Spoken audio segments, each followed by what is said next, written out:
네, 이번 영상에서는 그 미술 저작물에 대해서 말씀을 드리겠습니다. 미술 저작물은 인간의 사상이나 감정이 시각적인 형상, 색채 또는 이들의 조합에 의해서 미적으로 표현되어 있는 저작물을 말합니다. 우리 저작권법에는 회화, 서예, 조각, 판화, 공예, 응용 미술을 예시하고 있고요. 자, 이런 것들이 미술 저작물에 속하는 것이죠. 이렇게 선이라든가 색채, 명암 또는 어떤 질감을 사용해서 2차원적 또는 3차원적인 아름다움을 시각적으로 표현하는 것이 미술 저작물입니다. 만화라든가 삽화 같은 것도 미술 저작물에 포함됩니다. 우리 저작권법에서는 미술 저작물 중에 이제 공예와 그 다음에 응용 미술 이 두 가지 구별이 좀 중요한데요. 공예는 일품 제작, 즉 한 번 작업으로 하나의 제품을 생산하는 그런 수공적인 미술을 말합니다. 반면에 응용 미술은 공업적 대량 생산을 목적으로 하는 미술입니다. 공예와 응용 미술은 모두 어떤 미적인 요소와 또 실용적인 요소를 가지고 있고 미술을 실생활에 응용한 것이기 때문에 이 공예와 응용 미술 두 가지를 모두 포함을 해서 넓은 의미의 응용 미술, 즉 어플라이드 아트라고 이렇게 부르기도 합니다. 그러나 우리 저작권법은 일품 제작을 하는 그 공예와 그리고 대량 생산을 목적으로 하는 응용 미술을 구분해서 예시하고 있고요. 특히 그 응용 미술 저작물에 대해서는 별도의 정의 규정을 두어가지고 특별한 취급을 하고 있습니다. 저작권법 2조 제15호에서 규정을 하고 있는데요. 이 응용 미술 저작물에 대해서는 다른 영상을 통해서 또 별도로 설명을 드리도록 하겠습니다.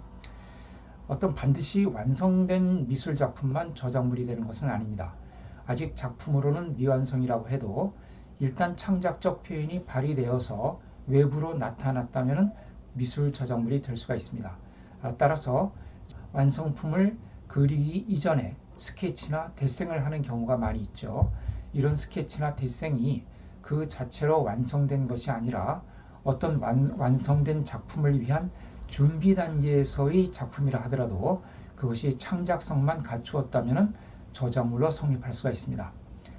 또 포토샵이라든가 페인터 이런 그 컴퓨터 프로그램 또 태블릿 같은 그런 도구를 이용해서 제작한 디지털 이미지도 미술 저작물이 될 수가 있고요.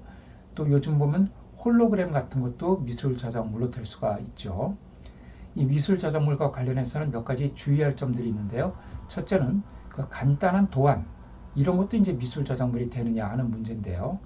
저작물이 되기 위해서는 창작성이 필요한데 이 창작성은 예술성이라든가 어떤 작품성과는 무관하죠.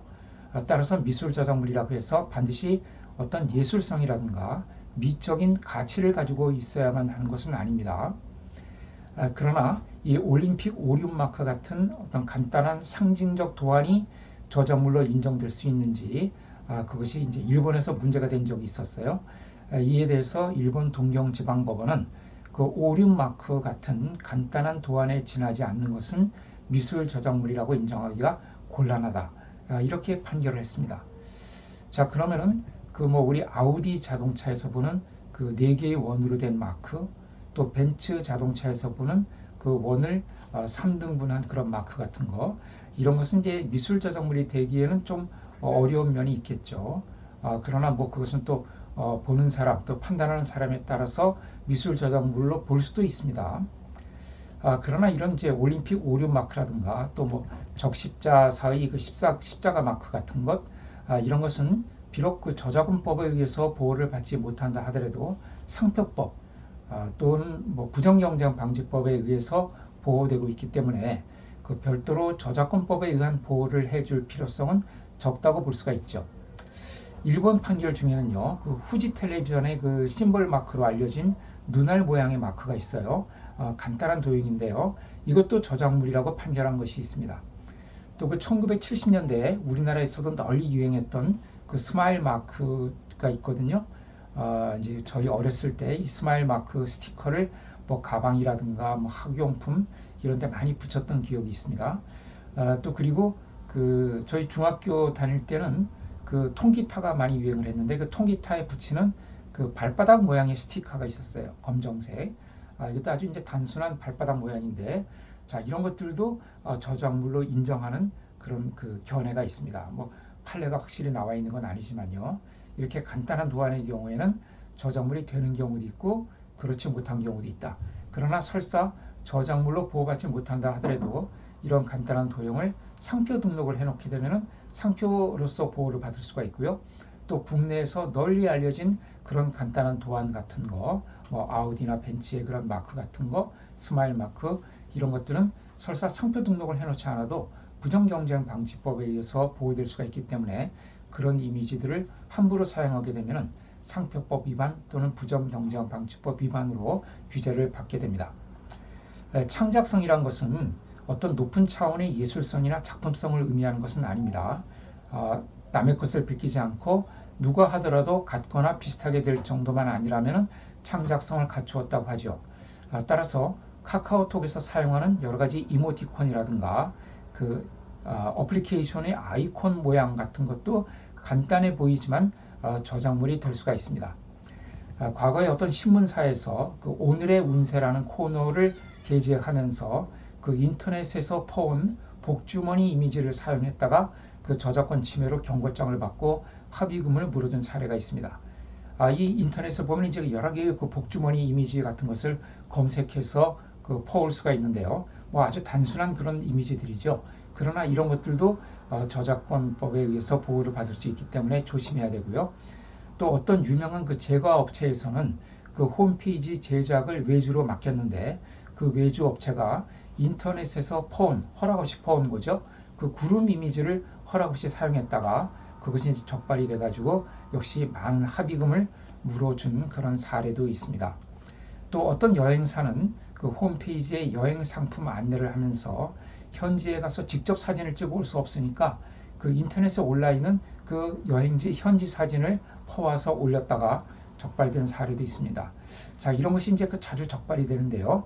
이게 이제 왜 그러냐 하면은 이런 디지털 이미지들은 어떤 그 파일 자체의 함수를 포함하고 있기 때문에 그 쉽게 모니터링 할 수가 있습니다. 그래서 해시 함수라는 말을 많이 쓰는데요.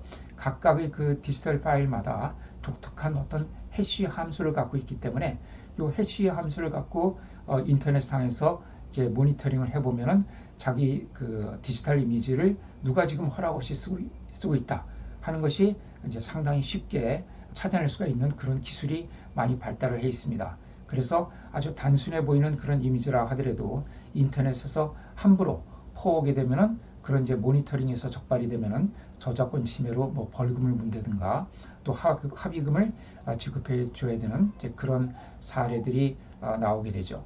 몇 년 전에는 그 초중고등학교 교사들이 그 학생들에게 나누어주는 수업 자료에다가 그 인터넷에서 검색해서 내려받은 어떤 이미지들을 허락 없이 사용했다가 그 이미지 업체로부터 집단적으로 경고장을 받거나 소송을 당해서 국회에서까지 그 문제가 된 사례가 있었습니다. 자, 두 번째로 이제 조심해야 될 것이 화풍, 서풍 이런 것인데요.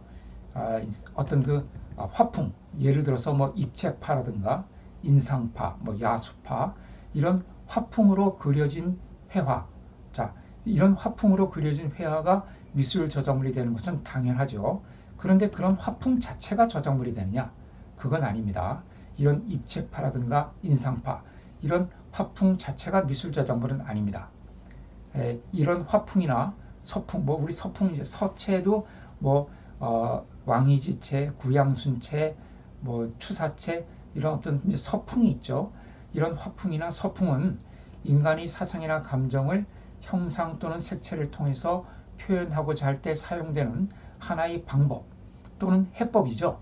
따라서 이것은 아이디어의 영역에 속하지 화풍이나 서풍 자체가 표현, 즉 저작물이라고 볼 수는 없죠. 우리 저작권법은 아이디어 표현 이분법에 의해서 아이디어는 보호를 하지 않고 표현만 보호를 하죠. 이런 화풍이나 서풍은 일종의 아이디어의 영역에 속하는 것이기 때문에 보호를 받지 못합니다. 따라서 예를 들어서 피카소가 처음으로 입체파라는 어떤 화풍을 개발을 했다.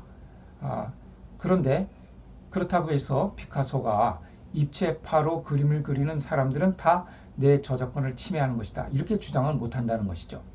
입체파나 그런 뭐 야수파, 인상파 이런 화풍 자체는 보호를 받지 못하는 하나의 아이디어이기 때문에 누구나 따라할 수가 있는 것입니다. 허락 없이도.